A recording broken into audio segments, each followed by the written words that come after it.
It's Do Time with Pastor Steph.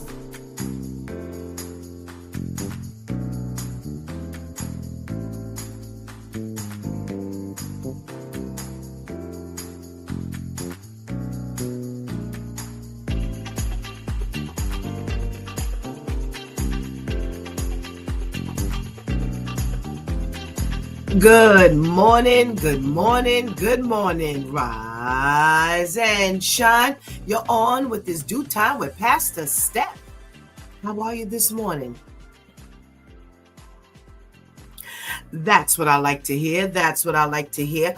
For this is the day the Lord has made.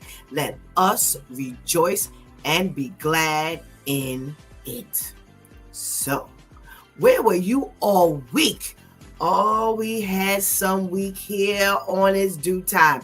We started off Tuesday talking about the 3 incidents, the young lady who was hit by a stray bullet, who ended up losing her life, but her baby was delivered safely via C-section. The wife who was married only 6 months, and the husband became disenchanted because he said that they didn't have anything else in common anymore, no more common goals, and he cut her up with a tomahawk.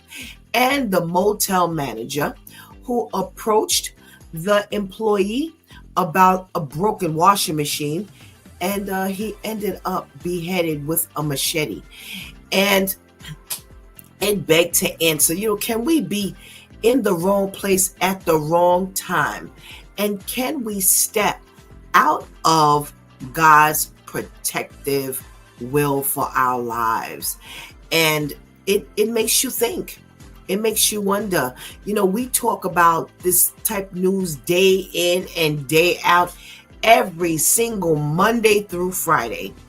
And yet, it's people ask all the time, well, where's God? How come, God allows these things to happen when we live in a fallen world? And we really need to get under the protective will for our life, under God, our own life. We don't need to be under the banner of the rain falls on the just as well as the unjust. We need to have our own protection. There's nothing that says that this stuff will never happen to us. The Bible speaks of, trials and tribulations and how it builds character and perseverance and endurance.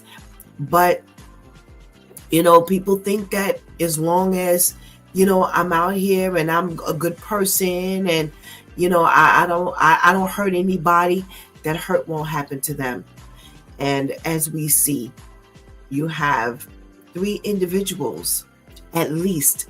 That was just 3 we talked about that particular day that really met with some real fatal, unexpected results for their lives. All 3, not one of them living today. And we don't know. We don't know if God was the head of their life. But we do know that we need to make sure that we seek God for our life and that we live under that protective barrier. Well, we had our Wow Wednesday with our girl Vivian and her socially conscious segment. And we talked about New York City putting Chromebooks into 350,000 children's hands from K to 12. And under the initiative of our current Mayor, Eric Adams. And should we be putting those type of, items in a kindergartner's hands? Maybe, maybe not.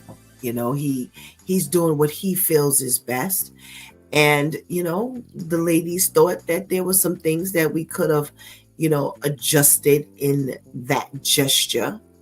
And we'll see. We'll see how it goes. K through 12, and they get to keep it until they graduate. Nice gift. Nice initiative. Nobody's beating them up for the initiative. We're just wondering if there was something else that could have been done, with the money, and if we're, entrusting something so precious, if you will, in a kindergartner's hands, a first grader's hands. Maybe we're getting started a little too earlier. We also talked about that 4-year-old who was bitten by a copperhead venomous snake, and the entire staff of his nursery or daycare did not alert 911. Initially, they didn't think it was a snake bite. Why would you? We're in the hood. We're not in a indigenous area. However, when they did find out that it could have possibly been a snake bite, no one called 911. No one rushed the child to the hospital. And we said, shut them down and put them in jail. Yeah, you don't need to have children in your possession. You don't need to be caring for anyone else's child when you are so negligent and you don't think to take the child or call 911.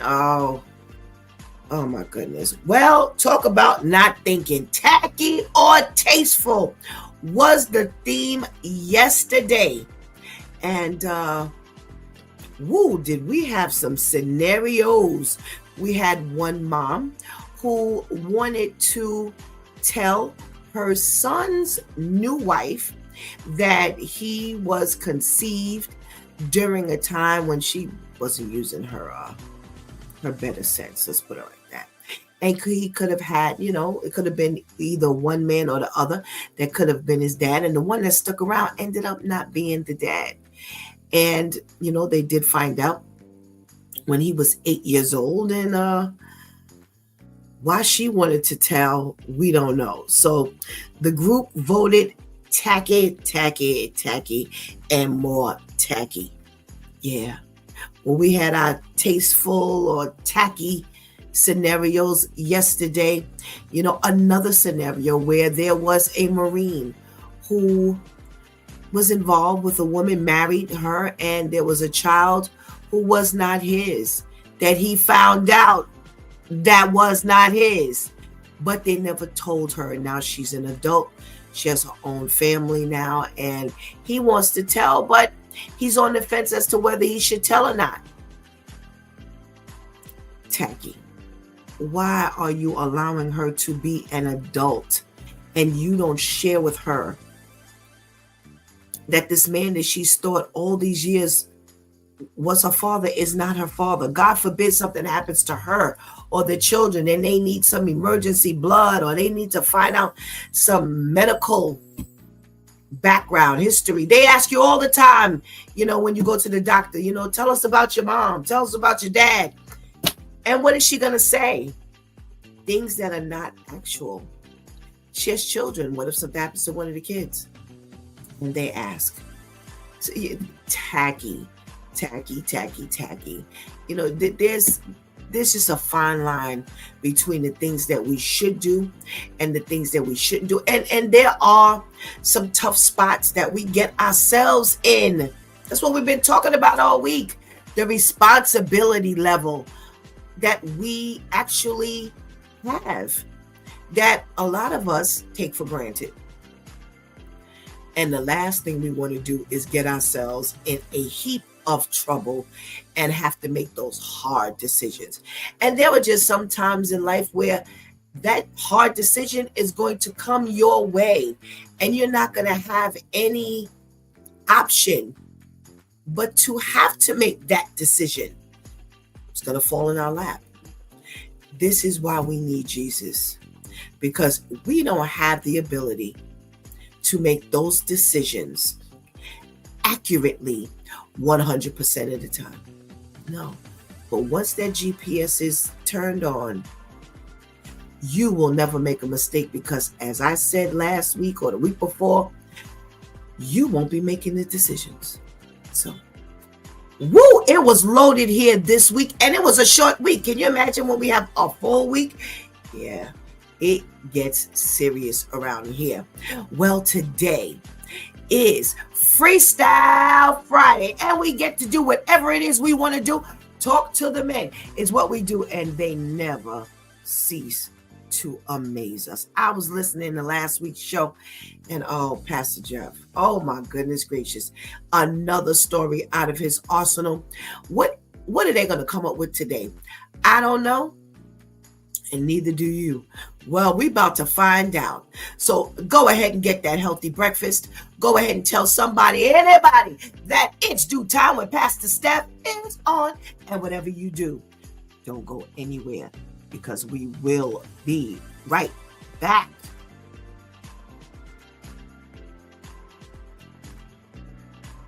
Women you never learned about. Frances Ellen Watkins. Harper was a pioneering black poet, author, and social reformer in the 19th century.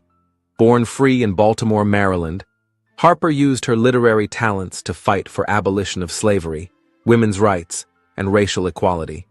Her first collection of poetry, Forest Leaves, published in 1845 when she was 20, showcased her eloquence and passion for justice. She lectured widely on the anti-slavery circuit, often sharing the stage with leading abolitionists like Frederick Douglass. Harper also co-founded the National Association of Colored Women, advocating for black women's rights and education.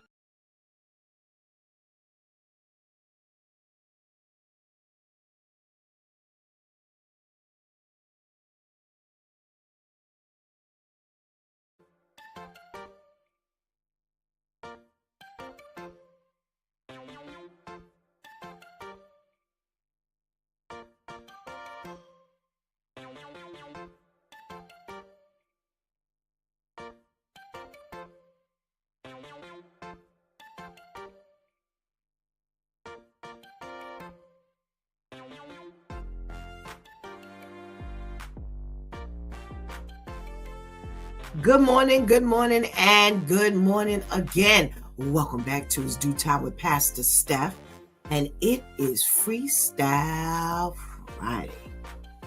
Oh, we made it, y'all. By the grace of God, it is here. We are at the Friday point. What you got planned for this weekend? Something interesting? I hope so. Because all I want to do is rest. That's all I want to do. All I want to do is rest, and more rest. So I hope you get to do exactly what you want to do this weekend. God spares your life. And it's time to say good morning to my loyal viewers. And I can't wait to hear who's in the room, to see who's in the room. Remember, if you're in the room, I don't know. I don't get that privilege until you say good morning or hey to Pastor Steph, so I can say good morning back. We got a check-in from our boy Terrence. Good morning, Your Majesty. How are you? Are you in rare form this morning? Because, man, you had it turned up in here yesterday. Good to see you. How's Mom? Make sure you tell her I said hello. All right. We got our girl, Kenny, who must have been making her breakfast this morning, and she let Terrence beat her to the punch. Good morning, Kenny. How are you? Good to see you. We got our girl, Shantice, saying hello from a distance while Nika helps her hold it down this morning while she takes care of some arbitrary business. Oh, I got to tell y'all, if y'all see me wincing, this left eye is kicking my butt this morning, and I need to try to read, and it's the light and the whole 9 yards. So if you see me wincing, we gonna make it. It's Friday. We gonna make it. So y'all just work with me. Oh, we got a check-in from our boy Serge. Good morning, Serge. How are you? Thank you for joining us. Hey, Auntie. How are you? How are you? Wanda Brooks is in the house this morning. Thank you so much for joining us. And we got our Miss Grace. Good morning, Miss Grace. Always good to see you on, and that you can actually say good morning. Well, I didn't ask Anika if she was ready to show her face this morning. I'm sorry, Terrence.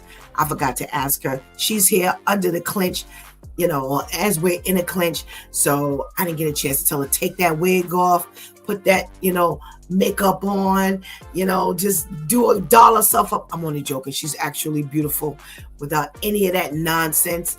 But next week, Anika, you let us know which day you want to make your appearance so everyone can see how beautiful and talented you are. Okay? All right. Good morning to you. Thank you so much. Thank you. Oh, this eye is kicking my butt, y'all. Pray for me. Pray for me. Pray for me. Pray for me. Pray for me. Pray for me. All righty. So this morning, Did I do it again? Y'all? I think I did it again. I knocked out my hearing. Boy, I'm all jacked up this morning. So y'all really just pray for Pastor Steph. I hit my thing and now I can't hear anything.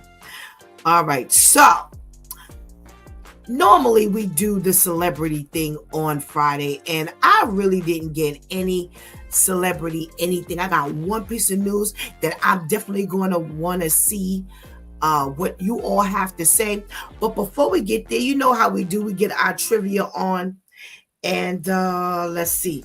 This morning, we're gonna talk. We're gonna do this little thing here. Our trivia this morning is people who. It's Friday, y'all. It's Friday. So listen, put your big people's brains on and emotions on, and let's get to talking. There's people who slept with someone they weren't supposed to, and how it went down. I only saw the first one, so I don't know how this goes. I don't know. After what Shanti said yesterday, I decided that this wasn't such a bad one. Let's see what we got this morning. One guy says, I slept with my father's fiance. It was a long time ago, and she's no longer alive, and I'm not telling.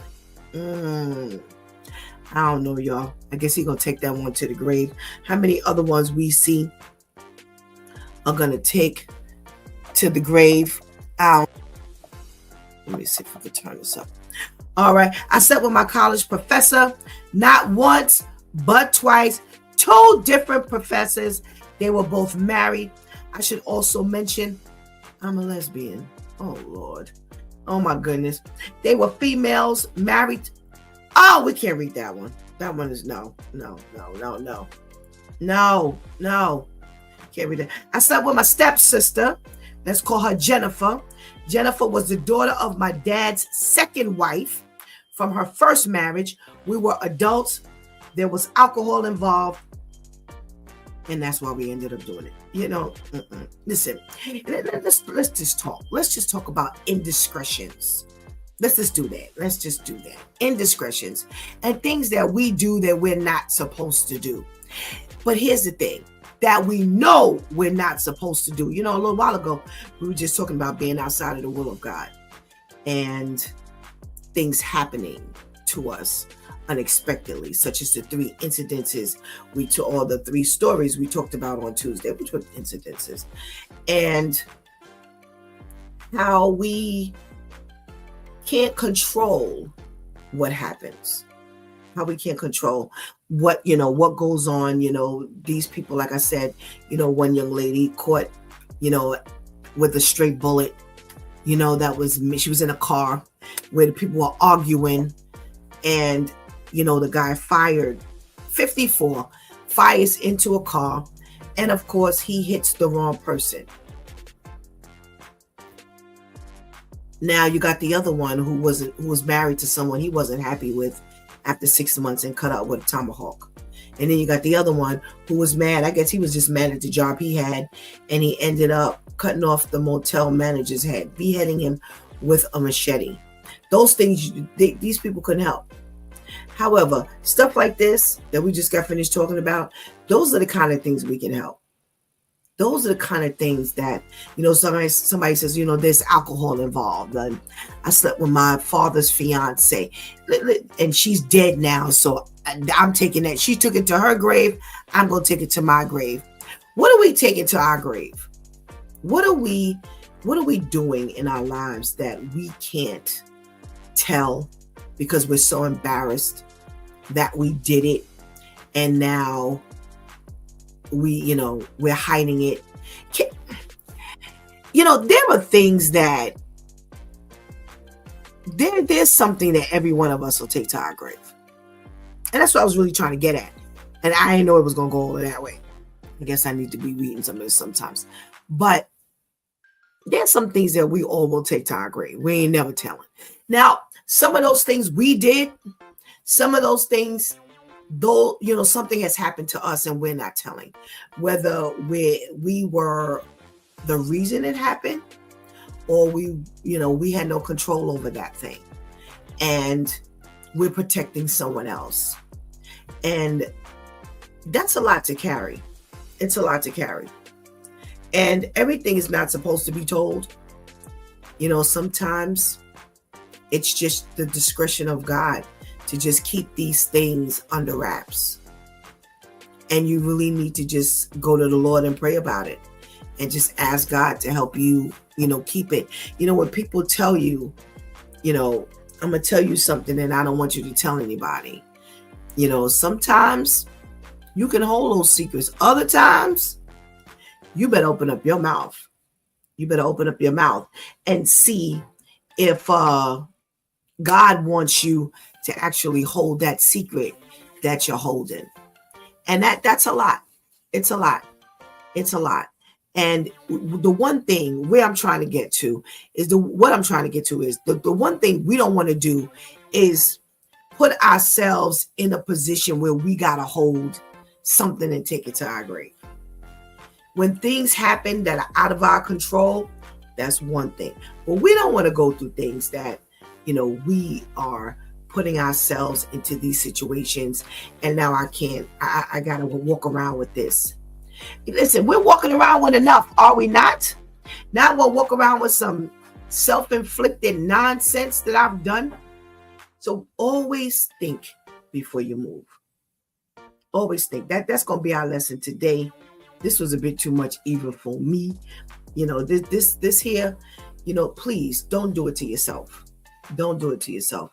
This stuff is, optional. Those 3 incidents is right there, optional. Someone talks about, I slept with my professor. That's the environment you want to create for yourself. You're supposed to be going to school and learn, and now you just slept with the professor, and now what's going on with your studies? Because y'all sure ain't studying the books. That's for sure. So now every girl that walks up in there, you're worried about, is she sleeping with him? Are you the only one? Is he going to give you the right grade? Because that doesn't always work, No. So we're coming back to that. Shantice, you take a note. You and Anika, take a note. We're coming back. How do we put ourselves in situations that we now have to live with and sometimes take to our grave? You got that? Okay, thank you, because I don't know if I'm going to remember. All right, so let's talk about some celebrity news. Now, this one I enjoyed. Now, crazy story. Marlon Wayans or Mike Epps. That's the option. We got to check it from our girl, Tamika. Hey, Tamika. Good morning. Marlon Wayans or Mike Epps. Guess why we're trying to decide who it's going to be? Well, there has been talk of a biopic movie about Marvin Gaye. Yeah, now I've heard about this from years ago, well over 2 decades ago, because even someone we know, I think Ainsley, and I know, he talked about doing a, little movie about Marvin Gaye or some little biopic thing. And not Marvin Gaye, Richard Pryor. Thank you, Anika. I'm looking right at this and saying Marvin Gaye. I'm thinking Richard Pryor. Richard Pryor. Yes. Now we know that there have been a couple of movies about Richard Pryor, and I think it was JoJo Dancer, Your Life is Calling. I think that was one that was about his life, and it actually touched on the fact that he had tried to commit suicide. I don't know, like those of you who are older, everybody's heard of Richard Pryor. So whether you're young, old, Boomer, Gen X, Millennial, Gen Z, everybody's heard of Richard Pryor. And there have been talks for years about doing a biopic about him. But the family has held this up, primarily the wife. Now, they haven't quite said why she's been holding this whole process up. And now there has been a leak of a screen test that Marlon Wayans actually put out, did, and someone let it slip out into the media. And I was going to show it until I actually watched it, and it was full of cuss words. So I had to just kind of put that on the shelf and just tell you about it. But it was him in character of Richard Pryor, like I said, doing a screen test. And after it got leaked, people started saying that although Marlon Wayans was okay, that they preferred Mike Epps. Now, I'm not going to tell you which one I think would do a better job. I want to hear from you which one you feel would do a better job, Mike Epps or Marlon Wayans. Yes, I said boomer. We do have some boomers in the house. Anyone born 64 and backwards, they're boomers. Terrence, baby boomers. Yeah, I'm not a baby boomer. Search says Mike Epps. So I want to hear. Come on, put it up in the chat room. Who you think would be a better Richard Pryor? Now, Richard Pryor was this, breakout comedian. He was the first one to do the, say the N-word in his stand-up and, cuss so freely and so forth and so on. And, so he broke a lot of ground. A lot of comedians, they credit this, their comedic skills and their ability to do comedy because they say Red Fox, Richard Pryor, but Richard Pryor is always on the list. And I think even what Brother Al mentioned Richard Pryor when we were talking a few weeks ago about comedians that people said were gone too soon. And he mentioned Richard Pryor. But they like I said, I saw the screen test, and I had my thoughts, and I thought he did pretty well. Would I believe him in an entire movie? I would say yeah, I would believe him. And then, like I said, when it got leaked, everybody was kind of bouncing back and forth. I don't know how Mike Epps showed up on this idea of who would be a better Richard Pryor. And I was kind of surprised that, or, maybe somebody else. I don't know. I gotta tell you, everybody rants and raves about Richard Pryor's comedic skills and how funny he was. I'm sorry. I must have been asleep when he was telling the funny jokes, because I really didn't laugh. And I've attempted to watch several of his comedy stand-up things, and I'm like, okay, I guess I dozed off again, because people were laughing, and I was like, well, I don't get the joke. I'm not laughing. So for me, I don't even know if I'd go watch it. Maybe I'd watch it to see his life. He had an interesting life. But I saw Jojo, Dancer, Your Life is Calling, and that was enough for me. So if I don't see it again, I'm okay. So let's see what the votes are. So like I said, Serge said Mike Epps. Then we got Anika who says Marlon Wayans. Then we got another Mike Epps. Then we got, wait, Mike Epps. Then we got another one for Marlon. And Shanti says Mike Epps isn't a good dramatic actor. And that's the one thing that people brought up. They actually talked about how good of a dramatic actor. His acting chops have definitely soared Marlon Wayans. So that's one of Shanti's. Interestingly, that's one of the things that people brought up. They were like, nah, Marlon, because when it comes to the serious part of whatever this movie is going to be, about, Marlon is going to kill it, opposed to Mike Epps. I haven't seen Mike Epps in anything serious. I always see him in comedic roles. And he's another one I don't think is funny. I'm sorry. Everybody did. No, I don't think he's funny. And I've seen him in several things. And I'm like, he ain't making me laugh. I don't find him amusing. So we got Marlon Wayans. Shanti says Marlon has shown his dramatic skills in Bel Air, and he was good. He was good in Bel Air. Anika says, I was just going to say at Shanti's, I can see Epps be serious. Marlon can do silly and serious drama. So can't be serious. Yeah, I don't see Mike Epps being serious either.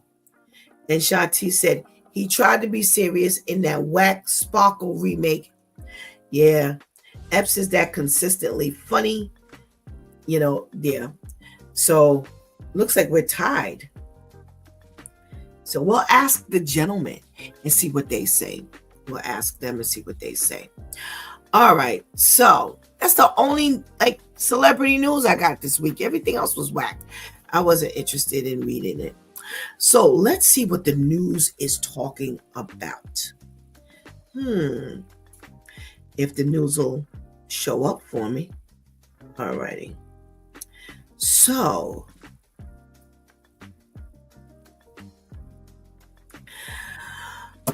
all right. What's the matter with people? Again. Earlier we talked about people just doing stuff.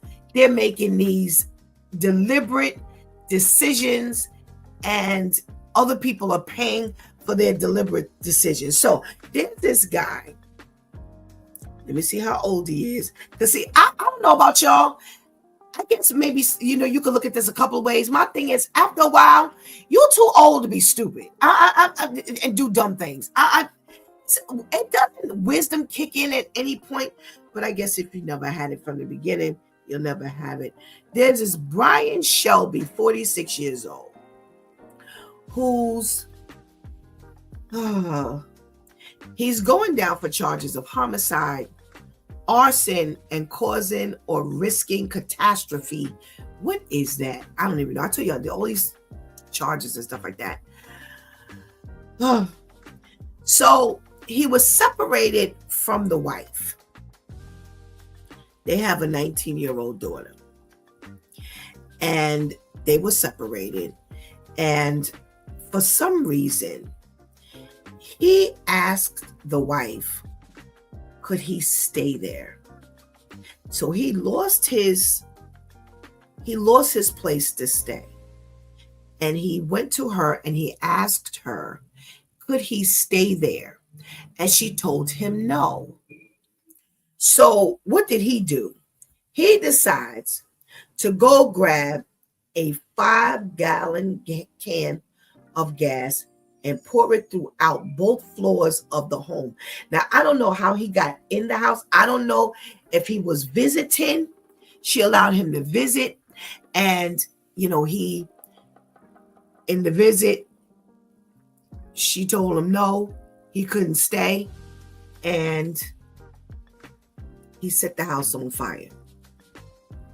Now, they say, people who live right next to them, they say it took all of about 13 seconds for this house to be totally up in flames.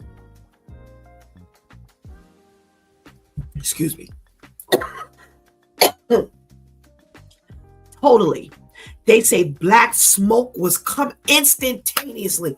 Black smoke was coming through the windows, coming through everywhere. And the neighbors actually tried to get ladders and go up there in the house, and the mother was able to get out, and she was yelling for the daughter, but the daughter never answered.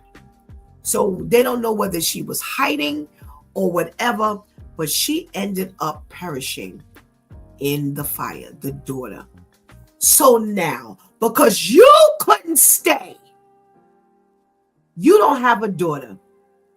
What did you think was going to happen when the both of them were in the house? You thought just the wife would perish, or you just thought that the house would burn down and the two of them would get out? Well, you got a permanent place to stay now. Oh, yeah. Oh, you ain't never got to worry about being homeless, because they got a place for you until the day you die. Because if you already 56, they about to give you life, because you got arson, homicide, this reckless thing that they got going on. Plus you got attempted murder.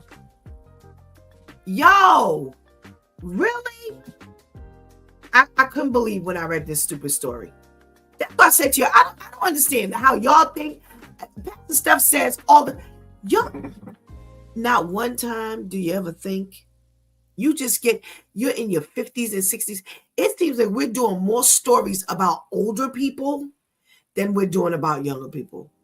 Yeah. It's ridiculous. It is ridiculous. Shanti says to kill, steal, and destroy. The devil is not okay with you just feeling bad anymore. He wants you to take people out. It's true. It is so true, Shantice. Just hurting people ain't the thing no more. If you're not dead, they don't care. That's not what they want. They want total annihilation and destruction. And you're right. That's exactly what the enemy wants. Horrible. Horrible. I could not believe. I'm looking at this story and I'm like, so now you don't have a daughter. They said she never answered. From the moment the mother found an immediate a way out. I don't know where she was in the house or whatever, but they say that instantaneously the house caught on fire, it spread. Well, you poured 5 gallons. Think about 5 milk containers. 5 gallons of milk. Oh my Lord. I tell you, scary, scary, scary, and more scary. What else are we talking about?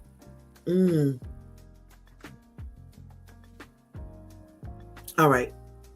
Here we go. Another story.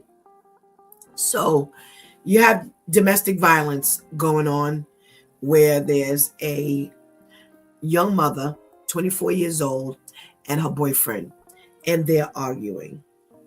And of course, it's never over anything serious. And the brother, her brother, was in the house. And they're going back and forth and back and forth and back and forth. And as a matter of fact, her father and her brother were in the house.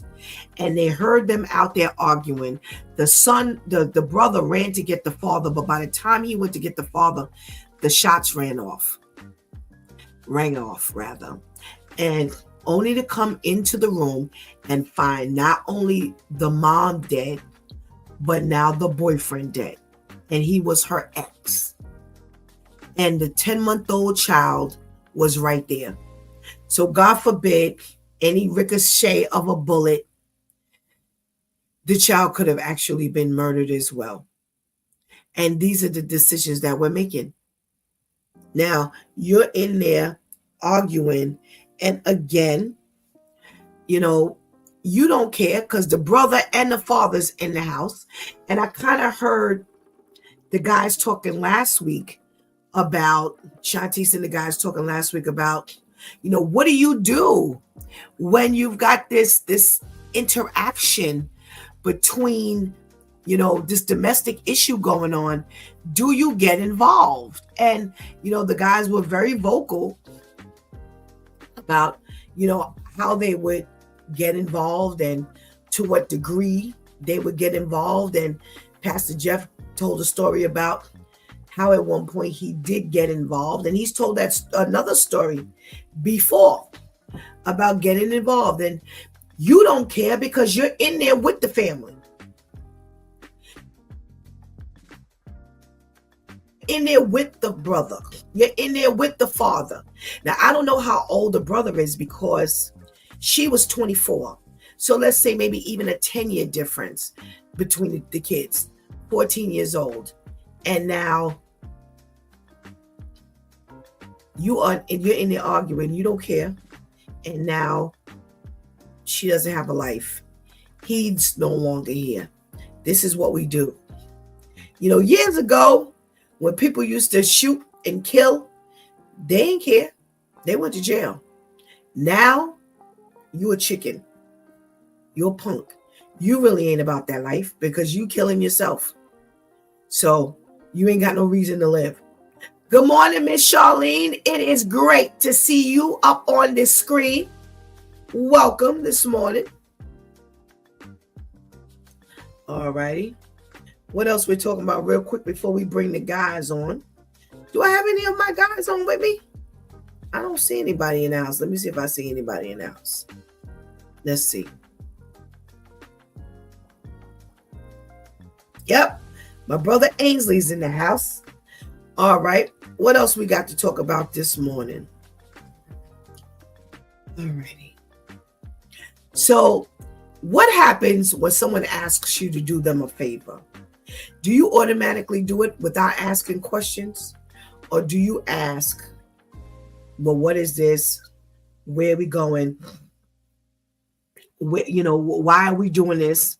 Well, you might want to ask some questions if you don't after this story. So out in Massachusetts, you have a young guy who asks his neighbor for help moving a mannequin. He has a mannequin in his house, and he asks the friends next door, can you help me move this mannequin? And it's filled with water. So it's covered with a blanket or something or another.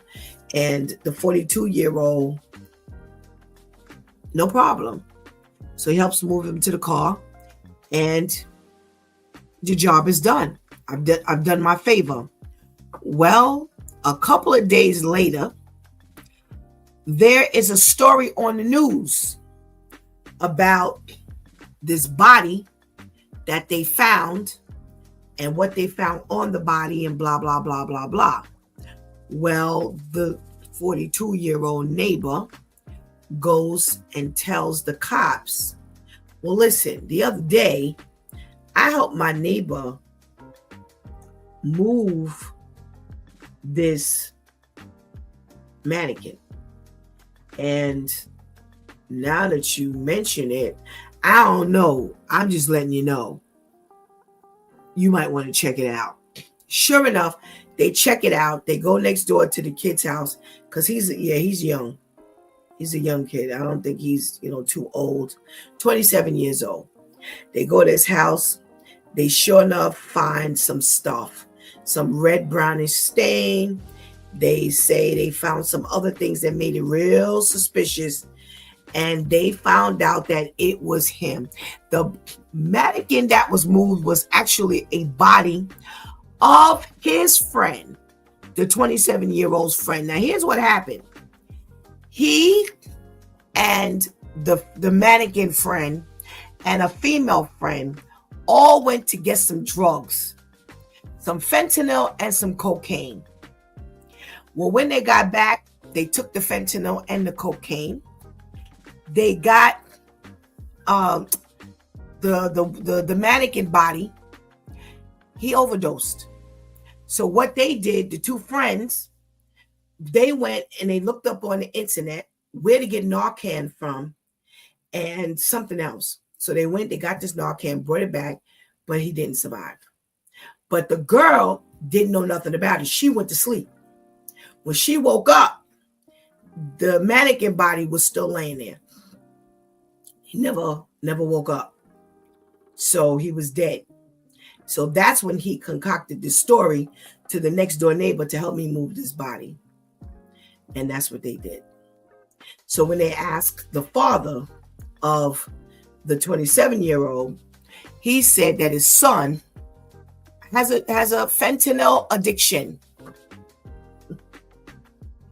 Who has a fentanyl addiction? Who keeps taking fentanyl until they die? Who takes fentanyl by itself? Fentanyl by itself can kill you. Fentanyl mixed with something can kill you. Who is addicted to fentanyl? Terrence. Terrence. Oh my goodness. Who does this?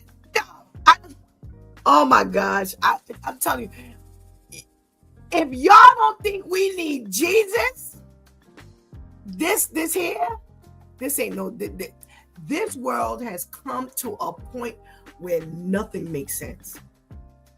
Nothing. So listen, if somebody asks you to do a favor, you better start asking some questions. And I always taught my girls, I don't care what, you better ask. Ask, and ask again. And Shantice had a friend recently who asked her to do something. And when Shantice asked a very basic question, it was some top secret. No, I can't say anything. And so I was so glad to hear Shantice, well, I really don't have the time anyway. It wasn't like that was the only reason why. But, just even hearing, I was just glad to see that Shantice had enough sense to say, yo, you're not telling me no information. Who's supposed to be running to this? It sounds innocent, but I don't know where I'm going. I don't know what I'm doing. I don't know. No. And listen, you better start asking some questions. I don't care how much you trust these people. We're going to stop there. Where my boy Ainsley at?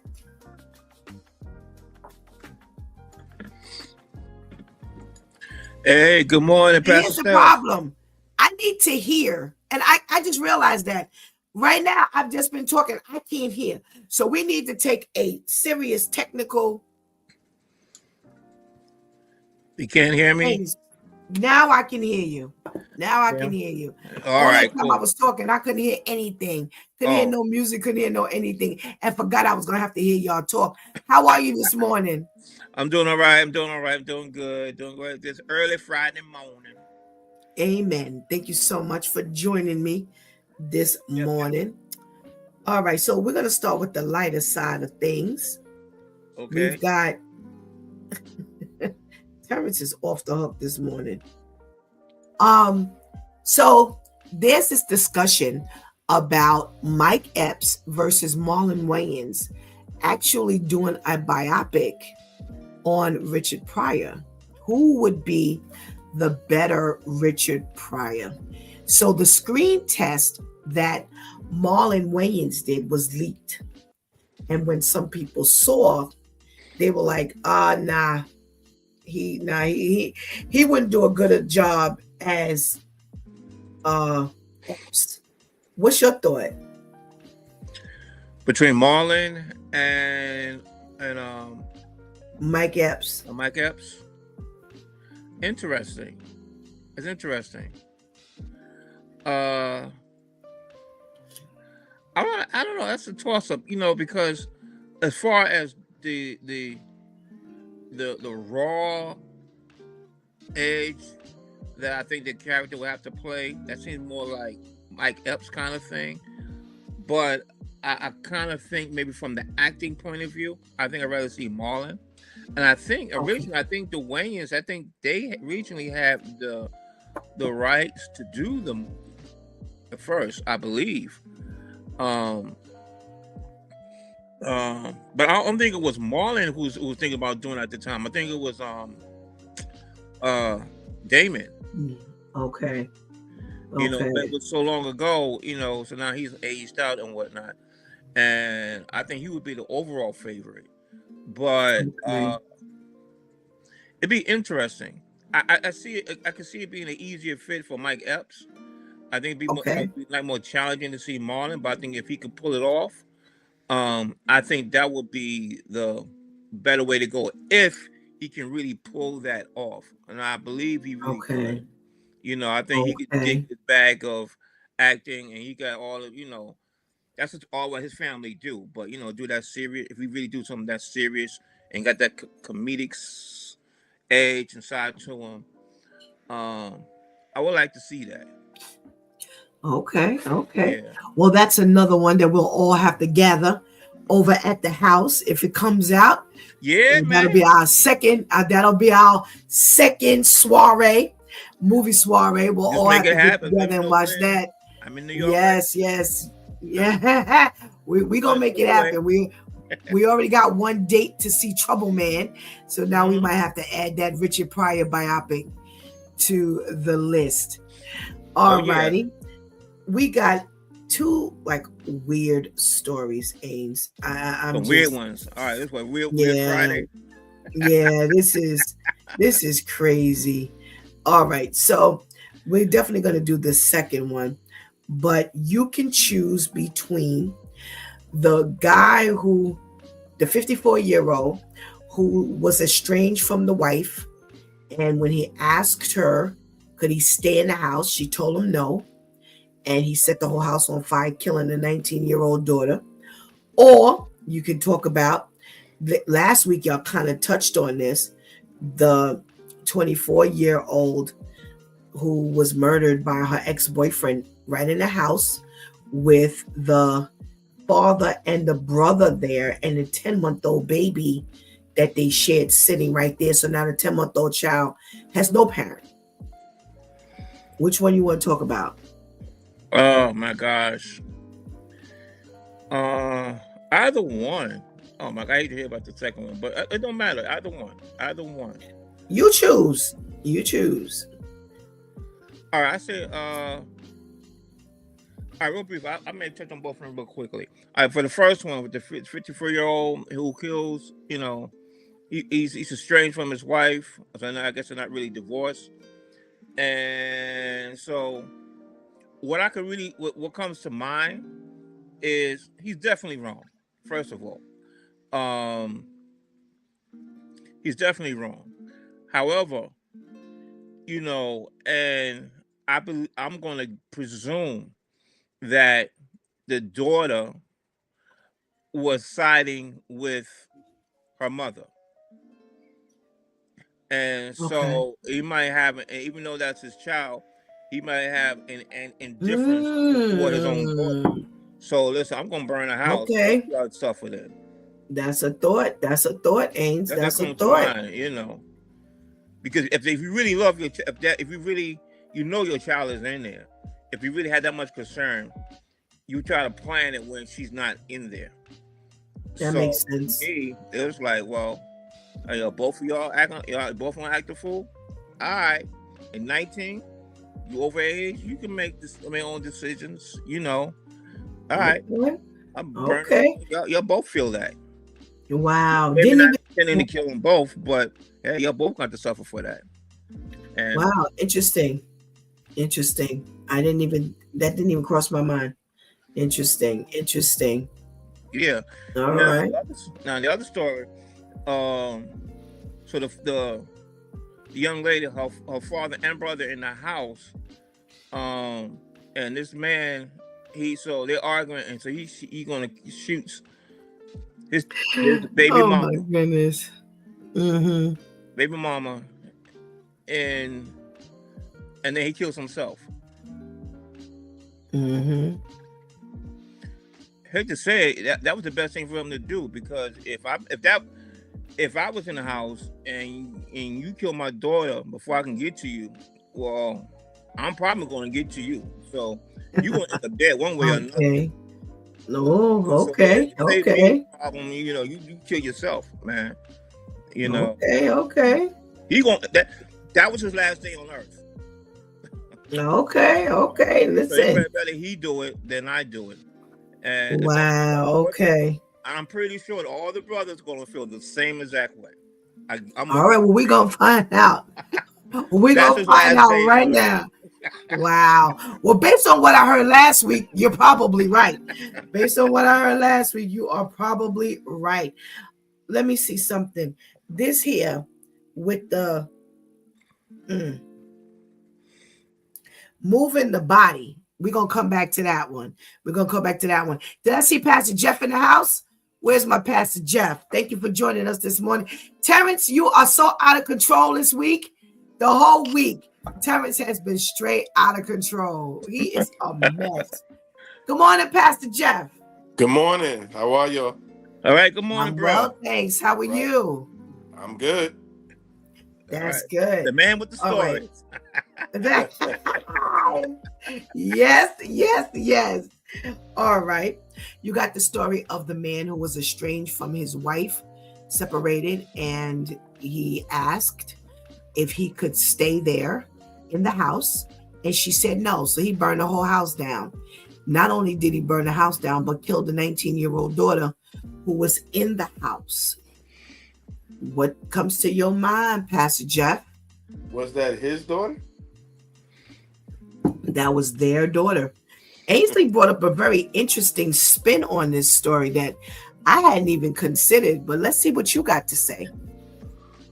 I mean, it's kind of the dude got issues, man. He had mental issues. So he burnt the house down and killed the daughter. And what'd he do to himself? Nothing. He got caught. They caught him. He ain't jumping the 5 with the family. He stayed on the outside watching. So when they pulled up, he was still standing there. Okay. So they got him. He's in jail. He's in jail. Now, here's a spin. Ainsley says, because I was like, well, listen, you after the wife, you pour 5 gallons of gasoline in the house. They say the neighbors say it took about 13 seconds from the top. Instantaneously, their house went up in smoke.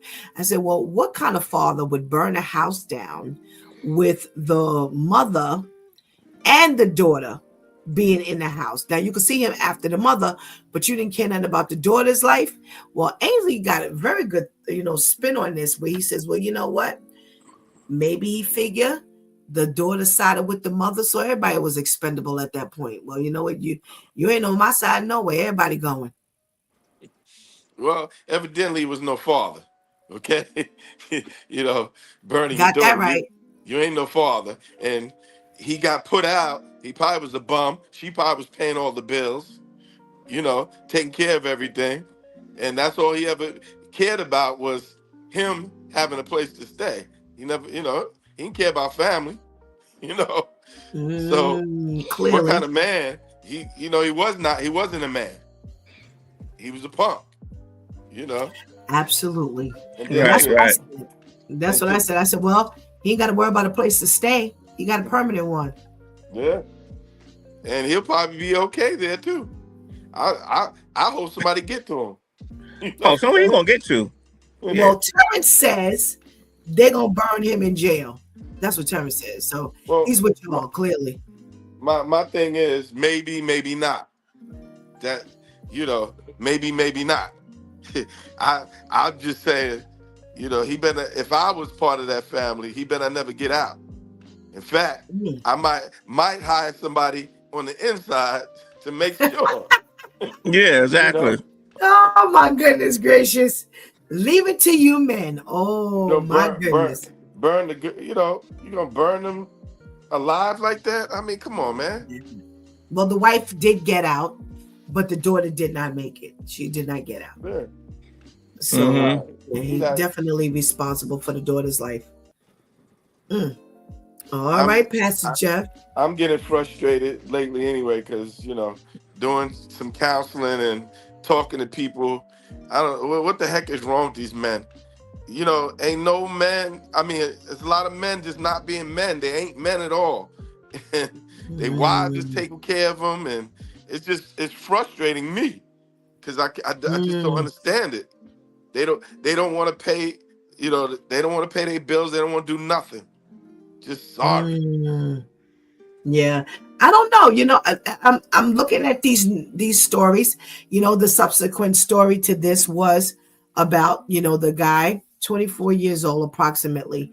Well, the woman is 24, was 24, arguing in the house with her mother, with her brother and her father in the house. The 10-month-old baby was sitting right there. They are arguing and he shoots her and then he kills himself. And that just seems to be the thing these days. Everybody's just murdering and killing themselves, and there's nobody cares about life anymore. That's It's right. interesting. This is I'm wondering. Question of mine. Well, all these incidents, I wonder, did these men have a real father in their life? Somebody, a real man is like, okay, relationships sometimes it may work, it don't work, but as a man, you need to be able to take care of yourself first of all. So that older guy, he should have been in a position, okay. So he lost the house, the wife, and the kids and whatnot. You should still be in a position that, okay, you may not have what you used to have, but you should be able to sustain yourself. Right. So Right. therefore, Go you get have to something. be trying to go back home out of necessity. You should be able to, as a man, hold your own no matter what. Right. You gotta go to a little room somewhere. That's your room. You know what I'm saying? And the other young man and whatnot, a man was like, listen, relationship things going to happen. Don't lose your life over because you're mad at whatever the young lady said or whatever she may have done. It's not worth it, But without that training ingrained growing up, I just wonder, did these men have that kind of, did they grow up like that? Did they grow up in church? All this didn't play a part in how you handle things later on in life. We all Absolutely. had, been in situations we have been like, it could have been this or that. Thank God I was in church because there's plenty of times I could have easily done some really crazy stuff. Right. Only thank God I was, as I say, have some home training and grew up the right way. So it make me wonder, did they have men in their life? I would just say there was no church or religious upbringing to them. So it makes me wonder. Even with men in their lives these days, a lot of the guys I talk to, the fathers were there, but what kind of fathers? Do you see what I'm saying? What kind of That's why I fathers said they real had? men, not just a father, but real men. A lot of these fathers are idiots. So, and then here's the other thing. You could have had a good father, like, and they turn around and the kid is a nut. And still do stuff. Right. Yeah.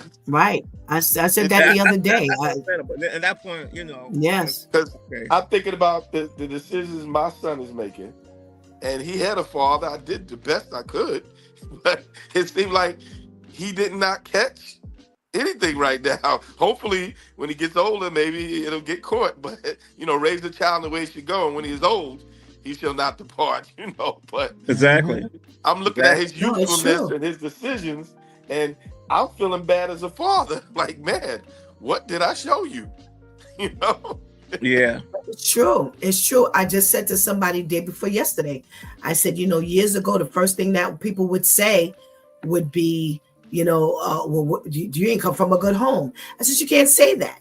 You can't say that at all. I've seen two hard-working parents, and the kids they are determined to be nothing, Yes. to get into all level of mischief. And so you can't say, they come from a bad home. Listen, my own, look at Shantice, the things she talks about, the bad decisions she makes. She didn't see that growing up. There was none of that stuff.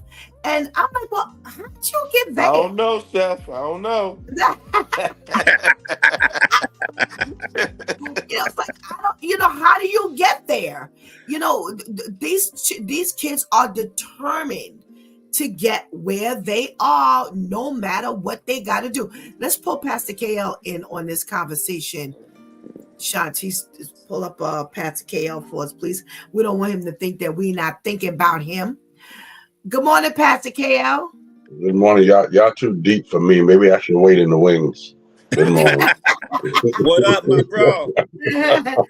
Well, it's an interesting thing. Terrence says, I bet they all have fathers. So, his thought is kind of like, well, they're going to do what they want to do. Anika says, raw honesty from Pastor Jeff. Pastor KL, what's your thought? When the question is, did they really have fathers? And then the question on the table is, okay, so you do have a father, now what? Do you allow that to help you make better decisions? You should. You should. But this is what I would say. So I had a great natural father, meaning that my father was a workaholic. I mean, he provided, but he worked like crazy. So that's what I picked up. And to be honest with you, that has been the demise of a lot of my relationships, because I was a workaholic, and I thought just because, I'm doing this and I'm providing and I'm doing, you crying about you one time. Hey, somebody gotta be able to pay for this stuff. You know what I mean? And that was always my mentality. So yeah, my father was great naturally, but spiritually, no. Listen, I had to learn about God myself, and that took longer than someone bringing you or dragging you to church. You know what I mean? Because like I said, as long as I had money, I was beating up white folks when Roots came on. You know what I mean? I was manipulating women. You know what I mean? I was doing crazy stuff. My father, again, you couldn't bring no one that wasn't black in your house. You couldn't date no white girl. You couldn't date no Puerto Rican girl. You couldn't do none of that stuff. So they were the enemy to me. I thought my father was Elijah Muhammad. I was beating everybody up. You know what I mean? So yeah, it becomes difficult with what you're living with. Like I said, he was a great natural dad, but spiritually he wasn't there. Spiritually now he ain't there. But the craziest part about it, he can quote the Bible back and forth, but tell you he's an atheist.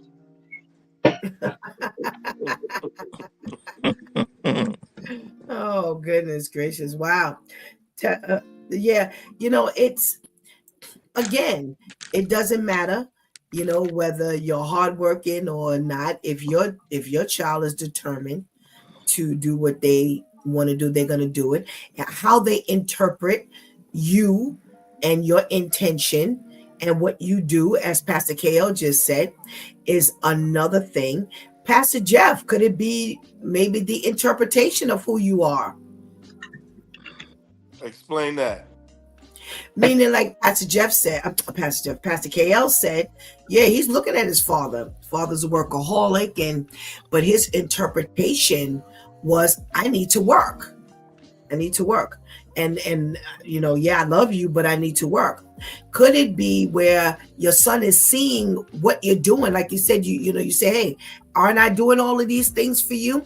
But something's not kicking in. How do you think he's receiving all the stuff that he's watching? What would you say? Anything that I do, my son translated to something else. when we talked about me spoiling him, right? Which I have, right? And then he says something like, "Well, you shouldn't have did it. That was terrible of you." It's like, but dude, I wanted you to have what I didn't have. Right. I didn't have a father that cared for me, and I'm just meeting my biological father just 5 years ago, and so I'm telling him, like, listen, I tried, and I know I made some mistakes. I should not have spoiled you. I should not have did it, but I'm showing you that I love you. You don't love me.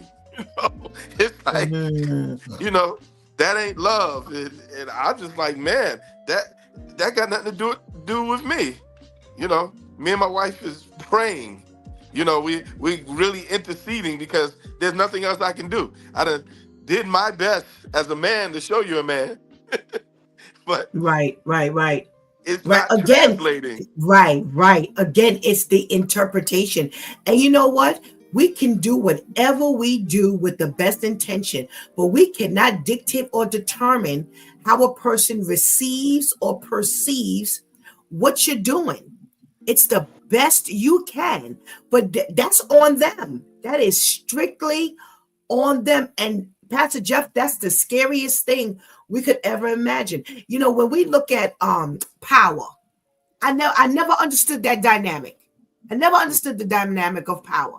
This father now, we know the selling of the drugs and all of that kind of stuff. You know, now he's trying to make this transition or whatever.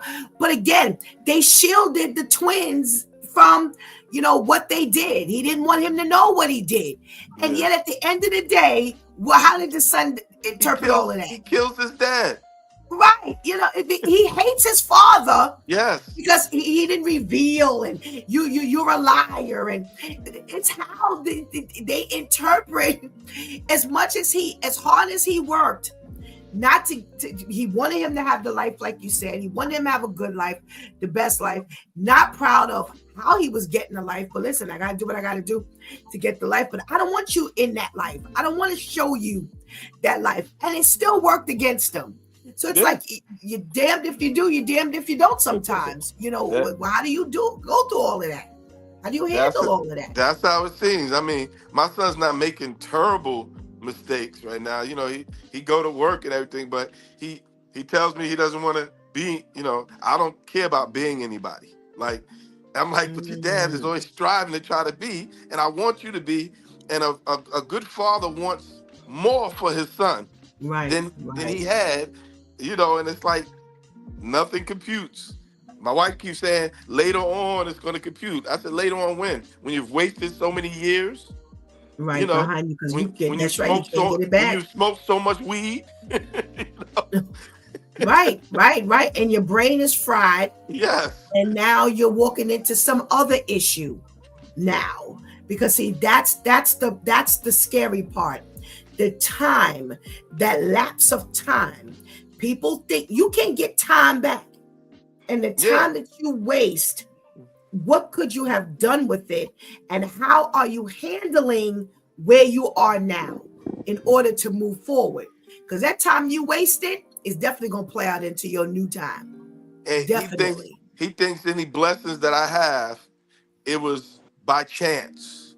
It was by, you know, and I keep telling him it was God. God did this because your dad did this and God had to intervene, you know, try to show him that. And then he'll turn around and be like, is there really a God?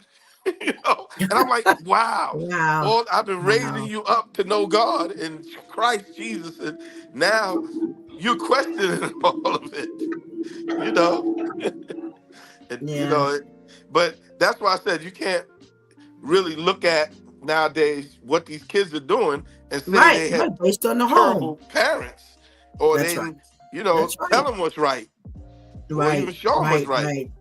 Right. Absolutely.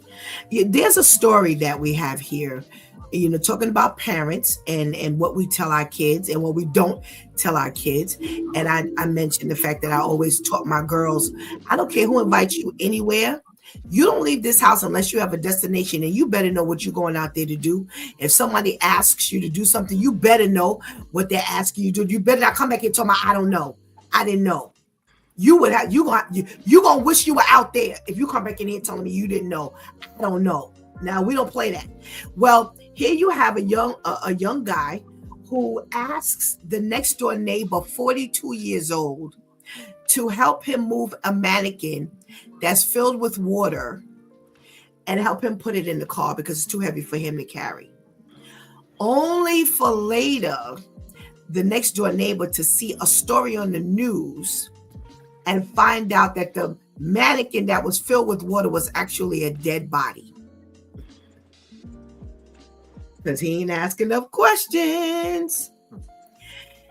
What are some of the key things we tell our kids, we warn our kids about, and that will should definitely help them later? I'm gonna start with you, Pastor KL. We're gonna start with you first. Some of those pieces of those gems that you give your kids that you really hope they pay attention to, that can come back and bite them later if they don't pay attention to it. Trust no one. Get no one's car. We don't do any joyride. And I used to always tell my daughters, if that man that you possess that you love don't treat you better than your daddy, it's time to come home. I asked for one thing. I'm sorry. I'm sorry. One thing. Because I was, want to go a second round. How am I going I, a second round if you're giving it all up in one round? listen, I was full.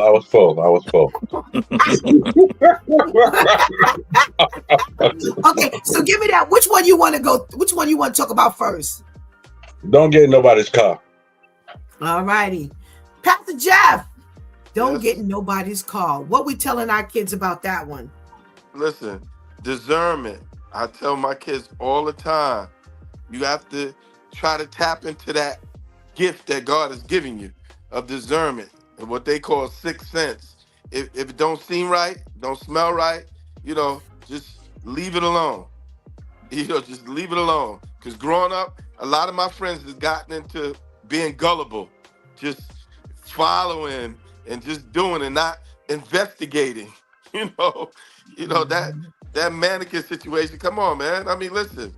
I ain't moving nothing. I got to see what I'm moving.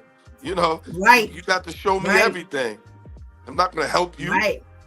but you got these people that don't have no discernment, just stupid, just want to be people pleasers. I had a friend like that. I was asking somebody about whatever happened to him, because he was so gullible, just always wanted to please everybody, and they would always get him to let him do it, and he'd get in trouble because they'd have him doing some stupid illegal stuff. Wow. Yeah, because this mannequin filled with water had a blanket over it. Now, if you're a mannequin filled with water, why you got a blanket? Where's the blanket? That's what I'm saying. That's common sense 101. What he had a jersey on. But what happened to that person that helped move it? Well, they didn't, arrest him because they took it where, okay, well, you didn't know what you were doing. Because when he saw the news, he called the authorities and said, Okay. you know what? My neighbor asked me, blah, blah, blah. Go over there and check, because now I'm beginning to wonder. And sure enough, it was them. It was the next door neighbor. And, listen, don't, Pastor KL says, don't get in the car with nobody. You don't know the deal, don't get in the car. I mean, what I tell my daughters?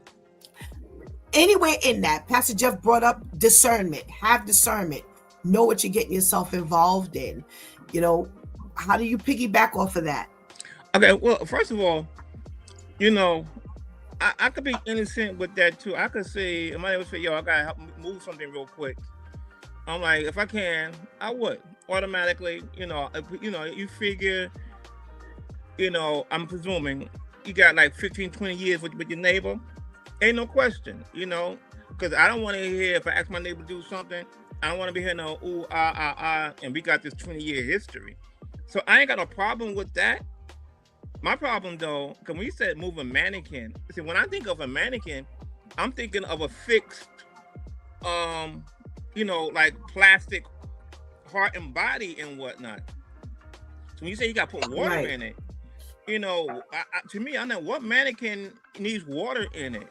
Right. So I'm like, I think if you're moving a body's gonna be able to move a little bit. So I'm like, if I start moving a mannequin, I'm expecting something hard to put in there. I'm not expecting moving a body, so to speak. So I would have been suspicious right there. I mean, what do you mean a mannequin with water in it? I never heard of that before, So it's a cheetah pet. Yo, what's going on right here? That sounds very suspicious to me. So the neighbor, I think that's where he probably should have known something shouldn't click. Say, wait a minute, hold up. Yeah, and why you got to cover it up with a blanket? A blanket. Yes. Yeah. That's why I just it's a mystery to me. I don't understand that. And if I tell my daughter where they got to go somewhere, my thing is that I got to know. If I don't know, your mom got to know. So we got to know. I mean, as you get older, you got the independence. We got to know where you're going. I'm sorry. We got to know. Period. Well, again, you mentioned, helping the neighbor. Yeah, well, we're all neighborly, and we would love to help our neighbor. So helping the neighbor is not the issue. Asking the question or not asking the question is the issue. Shanti says he knew exactly which neighbor to ask, someone who would go along and wouldn't ask any questions. That's exactly what we're talking about. That what Pastor Jeff is talking about. Having that level of discernment. Not that we don't want to help. Sure, you know what? But I need. Okay, so what we doing? Where we going? I've heard people say, well, you know what? They said, come on, let's go. I got in the car. Well, you're the fool because ain't nowhere in the world. You talking about where we going? Where are we going? Come on, Steph, let's go. No, I'm sorry. I need to know where I'm going. I need to know where I'm going, especially in these days and times when I don't move as fast. I need to know where I'm going because I need to know whether I need to put on my sneakers, roller skates, skateboard.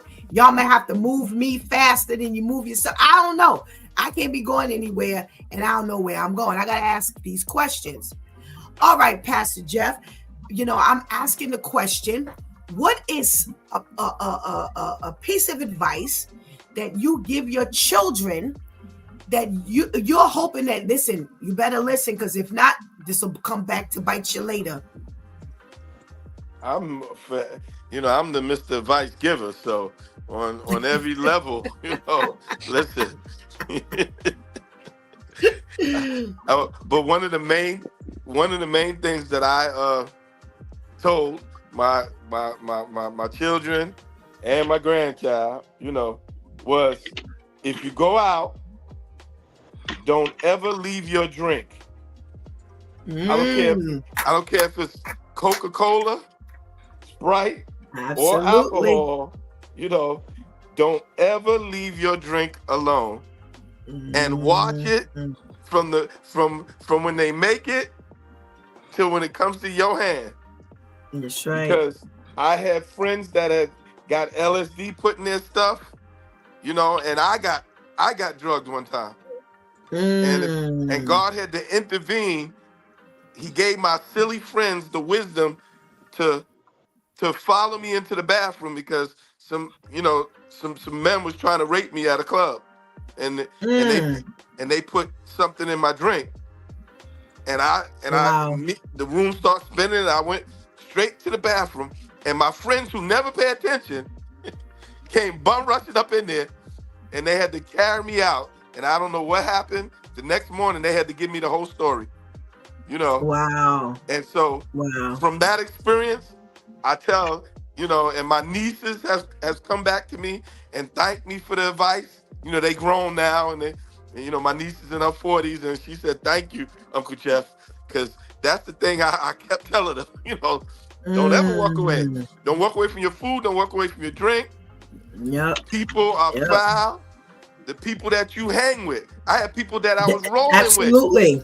That's right. That's right, Pastor Jeff. Try to do that mess. You know what I'm saying? That's right. Yes. That's right. All right, Brother Ainsley, don't leave your drink. Is it all food? Is it something that you've told your girls? No, I haven't really told them that. But I gotta say this: you gotta have a subsection Jeff stories right here. Hey, listen, it's my life. That's the life I live. I thought it was normal. That's your normal. Yeah, your normal. Y'all make me feel like my life wasn't normal. Oh my goodness. One thing I told our daughters. As a matter of fact, I had a discussion with this. Hold it. We're on this. Are you getting ready to talk about this? Because we're coming to you for what the advice you told. This the same thing about don't leave your food or drink. Well, you talking about what advice you tell your daughters, right? No, I ain't moved to you yet. I'm talking about Pastor Jeff. Advice. We coming to you. Okay. This is Pastor Jeff's advice. I want to elaborate on what Pastor Jeff said. Don't leave your food or drink. You said you never told your girls that. Anything similar to that? You said watch your food, don't walk off. Anything similar to that? Actually, no. Not that really. Okay. Interesting. Pastor KL, what say you about this piece of advice? Well, first of all, I want to know why. I'm starting to feel inadequate. No one ever tried to rape me. I'm just, What? No, I'm shutting. No. Stick to the script. Talk about what I asked. but No, now, you're not going wrong today. but Dad now ain't I told know. your daughters or your son anything like that. Wait. Yes But now or I no? know. In my older days, No. I'm not gonna. I'm gonna tell my daughters don't leave their drinks, don't leave their food, cover it up, do it, or make sure somebody. At this point, you can't even make sure somebody's watching it for you because they could be the very one that's putting Yes. something in there. Yes. So it's either you drink it all and then go to the bathroom, you know what I mean, or you don't order the drink until you come back. Right. I had my parents always told me, if you walk off from your drink, consider it gone. That's right. Consider it gone. You don't go back to it. Once you turn your back off your food or your drink, consider it gone. And don't trust nobody. Just like you said, Pastor Kale, you can't even ask people to watch your food, watch your drink, because they could be the very culprit, the one you need to be watching it, for. And so when I go to eat, I don't budge. If I do and something happens, it's got to be like somebody who is me actually watching my food. It's or my drink. But especially, it was always primarily your drink. As we got older, you kind of, elongate that. You understand? But I better not leave my food either. But yeah, that was Nakia says, both my parents always told me not to leave my food or drinks unattended. My dad also always said, when I leave out, have enough cash in my account for a cab or an Uber. We coming back to that one. Good one. Brother Ainsley, what's a piece of advice you've told your girls? If you don't take it now, it might come back to bite you in the long run. Oh, we have no secrets. There's no secrets among us. I like that one. So if anybody, I like that. Particularly at a younger age, like if somebody say, "Well, don't tell your parents this," that's not your job. We have no secrets. So, because that right there, that seems to me, you're gonna try to start a division, and no, we have no secrets within this household right here. And so that way, it should be free flowing. Somebody says something inappropriate or something that make you feel a certain way, you need to tell us. Don't say, "Oh, this person don't say nothing." No. Right. I need to be up on stuff from the very beginning. We trying to keep that. Feel free to talk to either me or your mom and whatnot. Most of the time they ain't gonna talk to me because they probably know they're scared what I'm going to do. I realize that, but there's still got to be. There's no secrets here whatsoever. Right. We don't have that, so that eliminates. Somebody, "Oh, don't tell your mom, don't tell your dad, this, that." That's all. Absolutely. That's a good one. Pastor Jeff Terrence says you have a wild backstory. I guess I've had a wild life. Remember, all these stories are very old. This happened in 19, 20, 21, they stopped happening. Well, they stopped happening. You had to catch yourself, Pastor Jeff. You had to catch yourself. Yeah, there's some things ain't so far away. That's right. And you know what? Keep these things ever before you. Pastor KL, there are no secrets in here. Yeah, that's great. Open door policy. You can come and tell me. But as fathers, we say you can come and tell me anything. We say that a little stronger when we have sons, But when we have daughters, we cringe sometimes when you knock on the door, because we don't know what you gonna say, how you gonna say it, but we still take it with a grain of salt. Okay. Pastor Jeff, there are no secrets here. Is that something that you've told your son and daughters? Well, my kids tend to be, great liars, like their dad was. So it was a waste of time to tell that because there's so many secrets. Oh my gosh! Oh my gosh! My son is not a great liar. He better not commit no crimes because he's not good.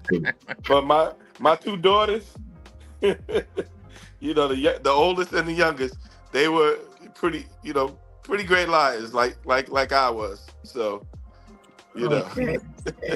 secrets is many secrets, Okay. Well, it's funny. My parents never in those words said that. I never got that piece of advice. Tell us anything. Or I think when I got older, that kind of came out, but not as kids. We weren't told that as kids, and I don't know whether they figured we would automatically say something if something were to happen or not. But that wasn't something that they told us. That's for sure. I didn't get that. I didn't get that at all. Terrence says that's the Black Panther stories. Okay. Tamika says mom always told me to always let her know where I'm going. Even when I lived in Atlanta, she knew where I was. One of you just got finished saying something like that. Who was that? I thought one of you said something about always knowing where you were. I did, yeah. Maybe I'm wrong. Yeah. Oh, you did. Okay, yeah. Okay, yeah. Always knowing where you are. Why, Ainsley? Why? Because I need to know. Well, my situation started when they was younger because we used to go to school further away than than most kids and whatnot. So I needed to track where they was at all times, and and it just became more of a security thing. I want to know where you're going, and as you get older, they want to get the independence, but I'm like, we need to know just in case. We just need to know. If not me and mom, we just need to know. Period. That just became like a lifestyle. That's just how we do it. Period. Okay. Something wrong. Cause my thing is, I was just say, listen, growing up, I'm only generally about 30 minutes away from you. From the same street, I'm only 30 minutes away from you. No matter where you at. Okay, I'm in Southern Brooklyn, you in Northern Bronx. I'm gonna get to you if I need to, fast in a hurry, or make a quick phone call to somebody who I know is in that area. You know what I'm saying? Okay. So, I need to know where you at, just in case anything. Okay. Okay. Well, that was something that we were told. Let us know where you are at all times. Common sense, when you think about it, why? Now, when you're kids, you ain't thinking like that, but definitely as adults. Right. Pastor KL, you mentioned something. You mentioned the second thing, and I wanted to get to that before I got to this other one that Nakia mentioned, because that one was a really good one as well. What was the second one you mentioned earlier? I can't remember. I said three things. I can't remember which one was the second. Was it if the man is not treating you better than your daddy treats you, then you need to come home? Right. Okay. Elaborate for us. Well, as fathers, we take care of our daughters. A lot of times we take care of them more than we take care of our sons, because we figure the son's gonna figure it out. And we coddle and we show them what a man is supposed to look like and what a man is supposed to do, and the role that the man is supposed to do. And if he's not treating you well, or if he's not taking you to the next level, he's supposed to take you to the next level from what your dad took you to. If he's not doing that, or just meeting you at what you're used to, then you need to come home, because apparently I'm taking care of you better than he can take care of you. So you need to come home. Okay. Don't downsize. Oh, okay. Pastor Jeff, what you got to say about that piece of advice? Is that something that you told your girls? What was the exact question? If your boyfriend or your husband is not treating you better than your daddy did, Okay. then you need to come back home. Well, my daughter hasn't gotten married yet. She's been engaged forever now. But you know, and she lives alone, with my granddaughter, and they got their own house and everything. So ain't no go back home. She go to her home. So I never had to give her that advice. You know, I tell her, don't let no man beat up on you. Don't let no man treat you bad. And she's been spoiled by me. So I don't think she's going to stay with anybody that doesn't, do that. So I never had to give her that advice. It seemed like she's taking that advice because she's cut off a few guys in her life, And this one, we gonna see. It seemed like he treats her real nice, but I don't know. I think I might intimidate him as a father to her because I think the holdup is he's trying to compare, and he can't do it. He needs to just go ahead and jump on in and work it out. Either that, Jeff, or he's waiting for you to die. But I got other kids and a wife. My eldest daughter is only going to get a piece.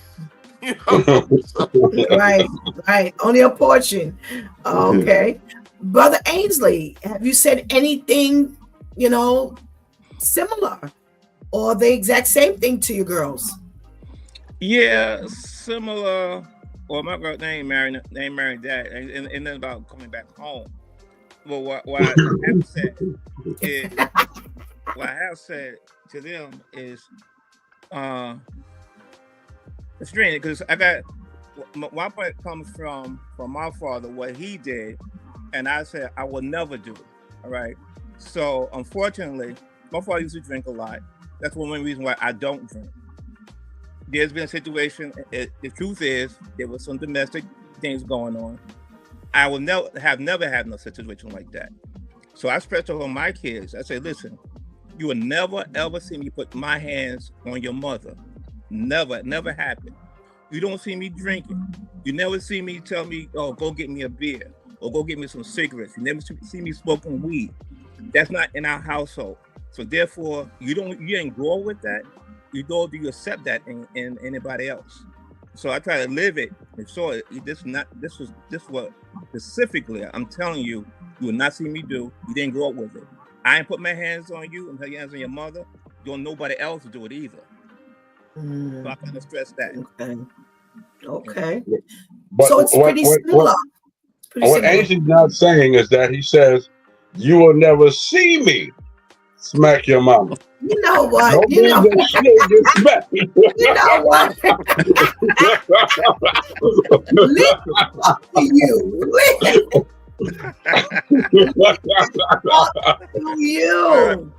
Oh my goodness. Well, I didn't get that kind of advice from my father. I'm trying to think of any level of similarity. Again, as we got older and he saw, we were, there were boys or whatever, he didn't come right out and say those words, but the few words he did say, I guess, as an older adult, now I can interpret it to have meant that. But, he didn't say anything like near that, but now I'm like, okay, well, now that I think about what he did say, I guess that's what he meant, type of thing. Right. But I think it's important that the things that, you have said, to your girls, that something like that is really important, set your standards. But here's the thing that I love about the example setting. You can't say, don't accept this when you yourself are not doing it. That should be something that they should see firsthand, And that's what I Yeah. love about this group is that you guys showed it. You know, it's a different thing when do as I say, not as I do. You see me puffing on this cigarette, You know, I and hate that. You know, that's what my father used to say. yes, Don't do as I do as I say. yeah, I hate that, man. yeah, yeah, Live by your own and standards. You know what I'm saying? yeah, right, and it's a very poor example. You can't expect your children to accept things where you're continually saying, you know, don't do as I do as I say. No, you want to be the living example. And that's what I love about you three. You know, you have set the tone for what these girls, you know, should always be looking for. It's something that the kid in here that I really wanted to talk about before we get up out of here. And she was like, my dad always said, when I leave the house, have enough cash or money in my account for a cab or an Uber. Baby, baby. I'm going to start with you, Pastor Jeff. Make sure you always got your own money in your pocket. Is that a piece of advice that you've given your girls? I've given all my kids, including my son, that advice. Never go anywhere broke. All right? Never go anywhere on somebody else's dime. They have control. They can leave your butt. You know what I'm saying? And you can't get home. I've always given that advice. All right? Always have it. Even if you don't got to use it, always have it. All righty. Pastor KL, are you okay? Pastor KL, what say you? Yeah, you know, back in our days, we didn't have phones. We had beepers. So mom and dad said, make sure you have a change to be able to call me wherever you are. You know, and then so as I go down to my children's days, yeah, make sure you have money. Don't depend on that man to bring you home. Make sure you can get home. Make sure you can call me. Now, when I say make sure you have money, don't necessarily depend on my money because you want to go out. You know, but make sure you have money. You know, if I have to come get you, then I come get you. But make sure you got a couple of dollars. Brother Ainsley. Oh yeah. Thank God for the technology nowadays. You know, and you know, with Uber, Lyft, and whatnot. You know, they're going out, and I always ask, "You got money in your pocket?" You already know, yeah. Or now they get like, "Oh, I don't quite." Sometimes I hear like a little hesitancy. All right, there you go. You can make sure. Same thing. You go out with your friends and stuff like that. If there was a couple of times, you know, could use the Uber on my dime. So once I get to say, oh wait a minute, it's Uber ride, you know, whatever happened, decide to just go on their own and whatnot. That's what it's there for. You know what I'm saying? You're not dependent on anybody else. You know how to get you behind back home safely and whatnot. So yeah, definitely, that's like 101. Yeah, definitely. Just Shanti says that's right. Shanti says that's right, because you will never leave me hungry or stranded. When people think you're relying on them, they can act real stink.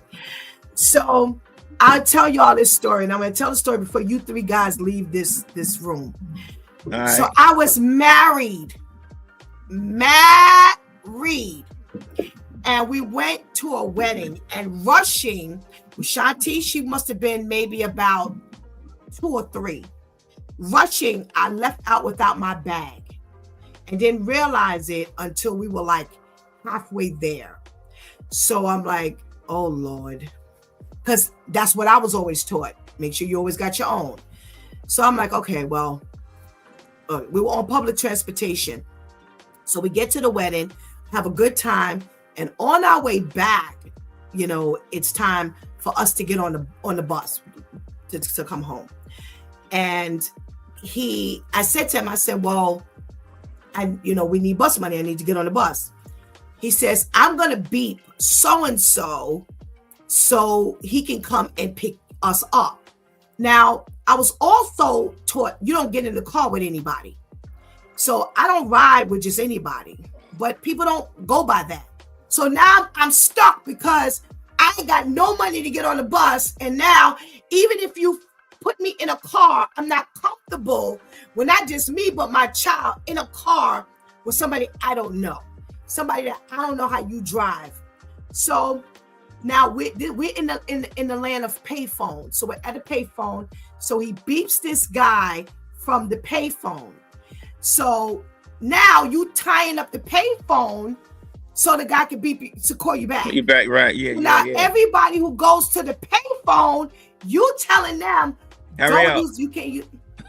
No, you can't use the payphone because I'm waiting for a phone call. I used to hate that back in the day. Oh my God, man. And I'm standing there and I'm like, oh my God, I can't believe this. You can't be serious. So we get into this argument because I'm like, you can't top no payphone. This is a public payphone. So we get into it. And anybody who knows my story knows I was abused at that. I was being abused at that time. So now I'm so mad at myself because I'm stuck now. So I don't even have money to call. And then I thought call collect, because I could always do that. Because that's the other day. If you don't get no money, call collect. Right. Call collect, because he wouldn't let me on the phone. He wouldn't let me get to the phone to call collect. So we wait an hour. Oh my God, we're sitting on the corner waiting an hour. Finally, he says, all right, I'll pay for you and Shantice to get on the bus. Can I tell you, Shantice was 3. She's 40 this year, God spares. I don't care if I left my bag or whatever. If it ain't in my bra, if it ain't in my pocket, I ain't going. No, I'm going back home to get my money.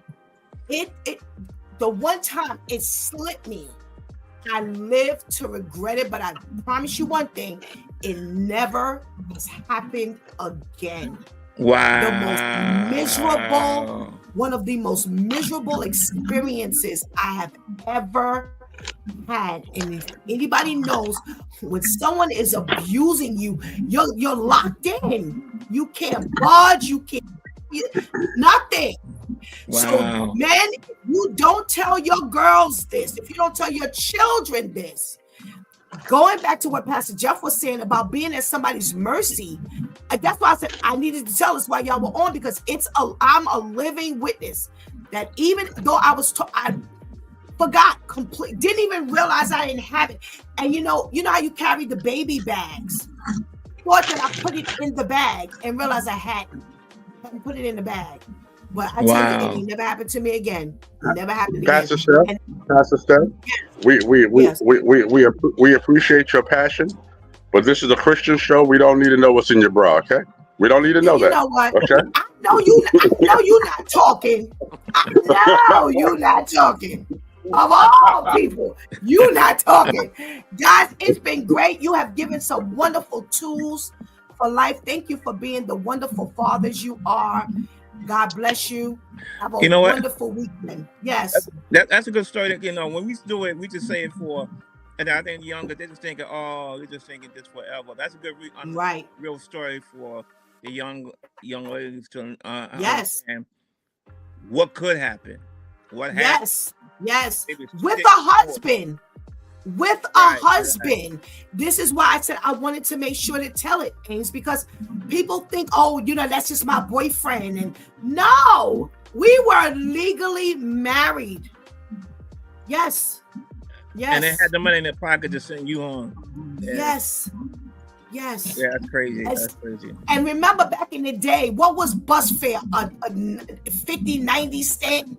Something like that. Crazy. Yes. Back in 1987, and your day was 50. With a free transfer. With a free transfer.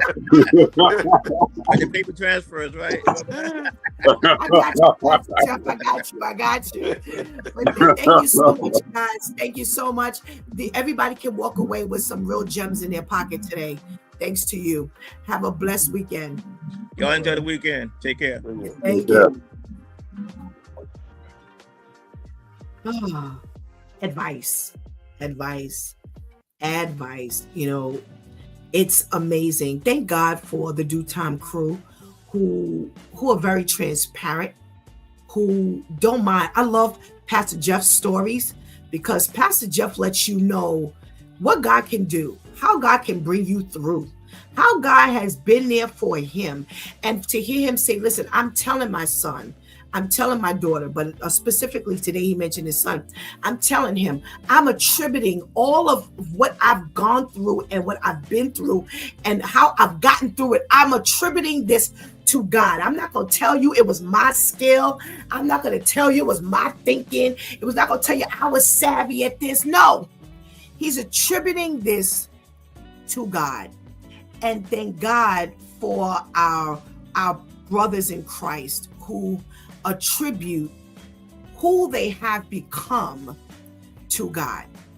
I have to say, a lot of times when you're growing up, you don't appreciate the sentiments that are given by your parents, whether they say I love you, whether the advice they give you, you don't appreciate that.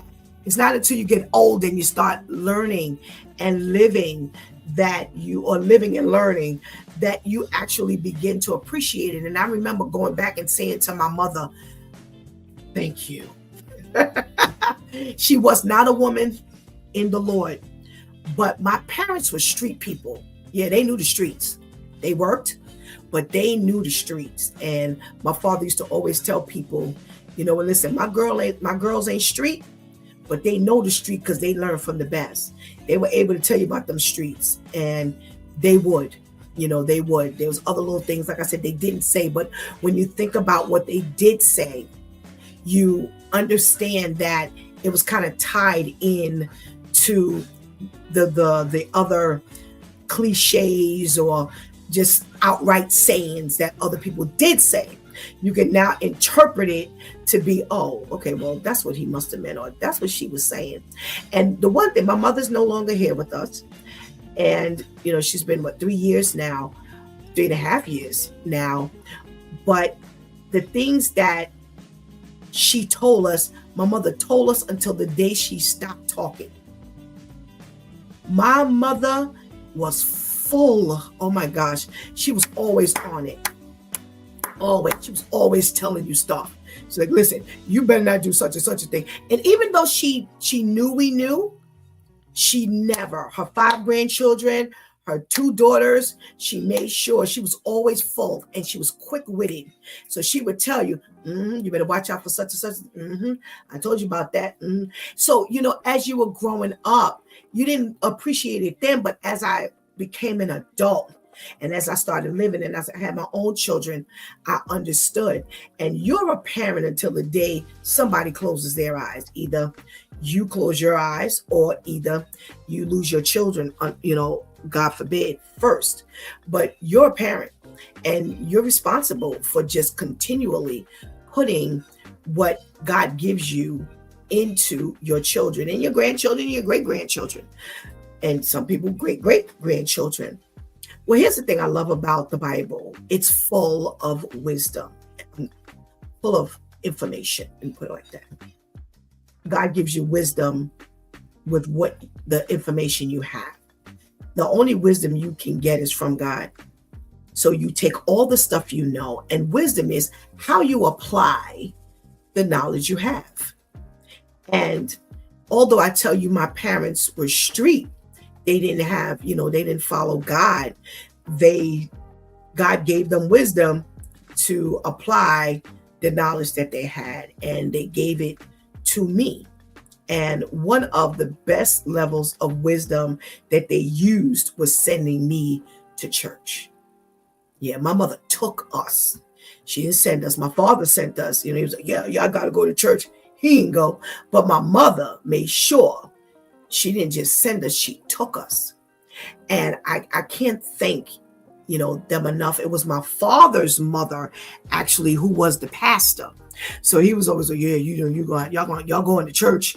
He didn't go, to his own mother's church. But what he did was he ensured that we went. And like I said, my mother took us. So, when you get older, you begin to really make sense.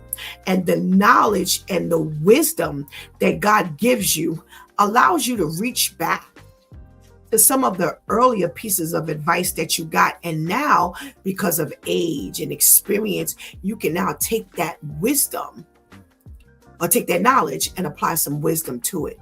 But here's the thing. I have been talking for the past 3 weeks about the GPS that has been spiritually given, called the Spirit of the Lord.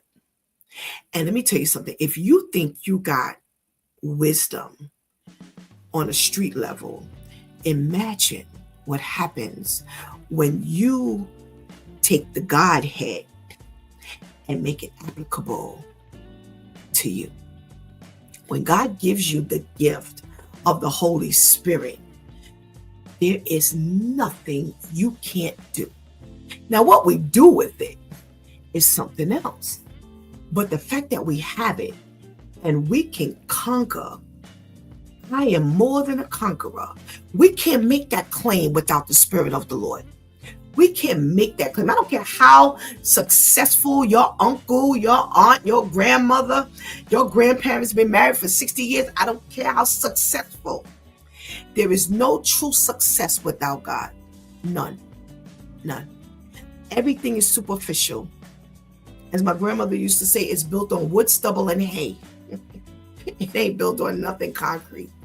But you want that foundation, and that's what you want to give your children. You want to give your children all of the knowledge that God gives you. See, for us to have street knowledge is limited. But when we get information from God, it is never ending and ongoing. And then you douse the wisdom over it. Pour the wisdom of all the information you have. And now you become this phenomenal individual in the Lord.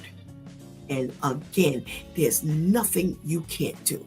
I think about all the information that I've been given in my little 58 years of living. Think about all the information. Boy, have I been doused with information, whether it was from the street parents, whether it was from, the extended family that I have. You always hear me talk about Grandma and Auntie Brenda and Auntie Pam. You know, all of the information that I've gotten from school, all the information I've gotten from the streets, all of the information that I have gotten from experience, all of that stuff that's just been poured into me would be useless if I didn't have the Spirit of the Lord to give me the wisdom as to how to apply it. Because you equate it to the people who have all of the brains to go and make a bomb. They got all the information. They've got all of that information, but yet they don't apply it properly. They don't do anything good with it. And that's not what you want in your life. You want to know if God has given you information. I don't care how small you may think this information is. I don't care how great you think this information is. But if it's some information that God has allowed you to acquire, you want to make sure that you give it back to God. Because God's going to take that thing and he's going to multiply it, and he's going to multiply it, and then he's going to divide it, and then he's going to divide it. And so, Pastor, what you talking about? What I'm saying is it's going to become greater, greater, greater, and then he's going to spread it out. Oh, he's going to spread it out all over the place. And before you know it, who's going to receive everything that you have? Oh, can you imagine all of the people that's been blessed just from all the information and all the wisdom that God has given us in the past 5.5 years, pretty much. All the combined DEW Time crew, because we've had our DEW Time crew who have come through here, and boy, they've thrown some gems into this room. Imagine all the people that It's been blessed. And I say multiplying, then divide and divide. So here's what happens. I tell it to you. We tell it to you. You now go tell it to your daughter. Your daughter now tells it to her daughter. Her daughter goes and tells it to the school. We teach my granddaughter about prayer, right? Remember now, I said my grandma taught me. I taught my girls, and me and my daughter teach my granddaughter about prayer, how powerful prayer is. Well, one day there was an emergency in the school. And we asked her, well, Shanti's asked her first, and then later on she told her to tell me the story. She says, well, Mariah, what did you do when the emergency happened and everybody was in the school nervous because they had to turn out the lights and they had to lock the doors and they had to barricade the doors, And for a lot of children, there's a lot of, turmoil in things like that. And she said, hey guys, you want to pray? Bam, there we go. We never told her literally, well, ask your fellow students, your classmates, do you want to pray? But we taught her enough based on what we were taught and we were taught and we were taught. Hey, in a time of emergency, I have preached on here a million times. Arm your children with the ability to pray when they walk away from you. I don't care what you do when you're with them. What they do when they leave you is essential. And I give God thanks that my grandma gave me, and I gave my daughter, and we gave it to Mariah. And Mariah, in turn, gave it to her classmates. Now, how many classmates will go home, even if it's one, when something is stirred up in the house? That one classmate will go home, and when things happen, they'll say, Mommy, let's pray. There you go. That's what I'm talking about. Multiplying, then divide and divide. It's infectious. And that's what you want to come from you. That's what we were talking about today. My prayer is that everything that you heard these men tell their children, and we flushed it out, because I could have easily said, okay, Pastor Kale, what do you tell your kids? And then we just moved on to Pastor Jeff, and then we just moved on to, no, we flushed that thing out, because now you get everybody's thought as to how this works. The extension of that thought, the extension of the intent, and how now you may have told that to your kid when they were 2. You were that person when they were 2, but who are you now? Then now you're ministering to an endless amount of people. So now you can pad that piece of advice. See, when she was 2, when they were 2, you could only give that advice at one level. But now, with God's wisdom, what are you giving now? Multiply and divide. That's how God moves. He gave you that 20 years ago. But now he's multiplied that thing in you, so that now when you give it, it's greater than when you gave it 20 years ago. That's what I'm talking about. That's the kind of God that I'm trying to get you to find out about. Because see, as long as you don't connect with God, you may have, but God says, I sent my son so that you can not just have life, but that you can have life more abundantly. That came out of Jesus's mouth. So I can easily, that's why God sent his son, because he was tired of us living the way we were living. He says, I need to put together a plan of salvation, that not only for your second life, but when you're right here on earth. I don't want to hear nobody talk about, yeah, I'm living now so I can live later. What you doing for now? So you want to live miserably now so that you can make it into the kingdom later? No, God has a plan for you. I want you to live now. I don't want you to just exist. I want you to live now. And this is what I'm trying to get across from you. This is what the Due Time crew is trying to get across from you. Stop existing. Learn to live. The fire that's inside Pastor Steph, the world can't give that to me. The fire inside of Pastor Steph, that comes out each and every day I spend time with you is from Christ Jesus. I don't know nothing about this fire. I don't know nothing about this fire before Christ. But since Christ, I could tell you about living.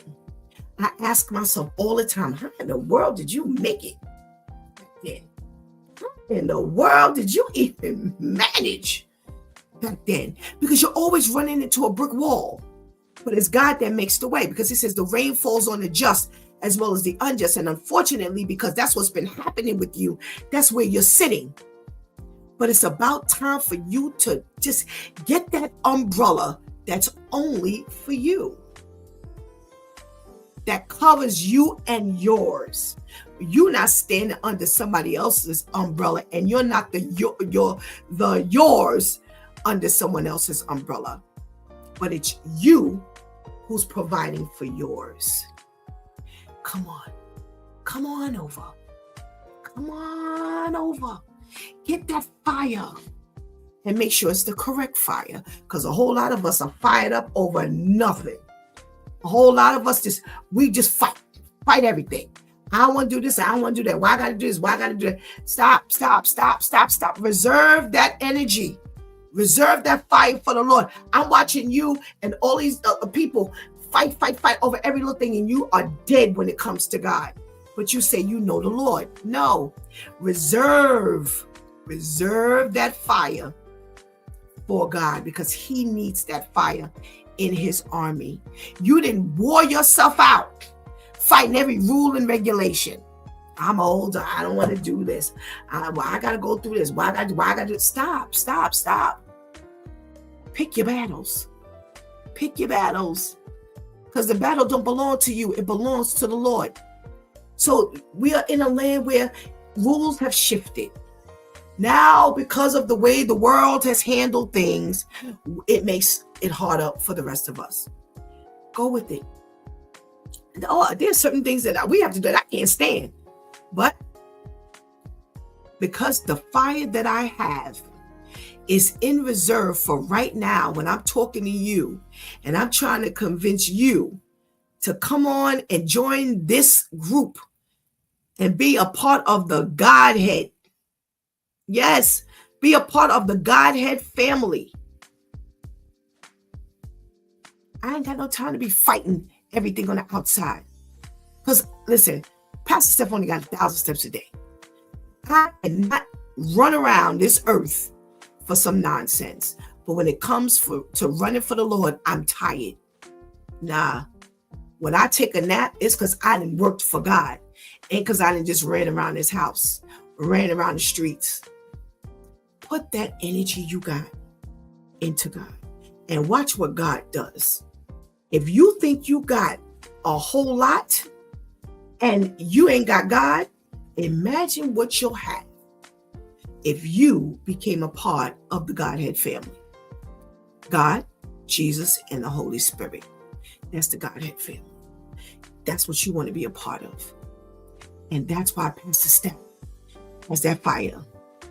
So all the information that Pastor Jeff, Pastor KL, Brother Ainsley gave us today, just make sure Jesus is on top of all of that and watch how it explodes. Because see, they gave this advice years ago. Pastor Jeff is still giving the advice to his son right now. He has a pastor wife. So it's Pastor Jeff and Pastor Nicole. So the son ain't just got one pastor in his family. He got two pastor parents. So what did they say? We're standing in the gap. They're standing in the gap. How do you stand in the gap for your kid when you ain't got God? You can only hope that your kids don't fall into the fire. But when we have God and we can stand in the gap for our children, doesn't mean that they won't fall in the fire. Absolutely not, because we didn't already said if they determine, they determine. However, you stand a greater chance of keeping them out the fire when you can stand in the gap. So arm yourself to protect your children more than you could ever protect them. It's like, if you're not with them, you can't protect them when you're away. No, you can't protect them when you're away from them. But there's a level of protection that you can send for your children when you know the Lord, because you know the power of prayer. See, I don't know about the rest of you, but I got 3 grown children. You see Shantice here. She's almost 40. God spares in a week or so. She'll be 40. God spares her life. I have another daughter who just turned 35, and I have another one. God spares her life. She'll be 27. At 27, 35, and 40, I still need to send God for my children. Pastor Jeff ain't just sending God for his child at a teenage or young age. You're still sending God for your children as adults, because they're dealing with bigger issues than what they dealt with when they were Pastor Jeff's kids' age. You need to send God for your children, no matter how old they are. But you can't do that if you don't have the God to send. So that's why I keep saying, arm yourself. Let's build this thing up. Let's strengthen ourselves, because we have the ability to strengthen ourselves as long as we have God, because he gives us that strength. You can't strengthen yourself. You can't do nothing by yourself if you don't have God. So come on. I'm enjoying this life. Do I have some rough periods? Yes, I have some rough periods, but I'm enjoying this life in Christ. And that's what I want to help you to experience. You've been watching It's Due Time with Pastor Steph. Join us Monday through Friday from 7 a.m. to 9 a.m. where we discuss matters of the heart, mind, and spirit. As you go through your day, be sure to set your mind on things that are above, not on things that are on the earth. They will only serve as a distraction. Remember, prayer changes things. It's Pastor Steph signing off, and I want to thank my Due Time crew, the men, for coming through big time and sending us into a thought-provoking weekend. Thank you for hanging out with us all week and helping to keep that chat room alive. Please do not forget to hit that subscribe button. Make sure you hit that notification bell. Share, like, and tell everybody. Please do not miss this opportunity to accept Christ as your personal Savior right now. Please do not miss the opportunity of strengthening that relationship with the Lord right now, because later is not promised to any of us. Until Sunday, God spares, where we're in the Word Prayer Project. Come on in the room and see what we're praying about. Until then, I love you.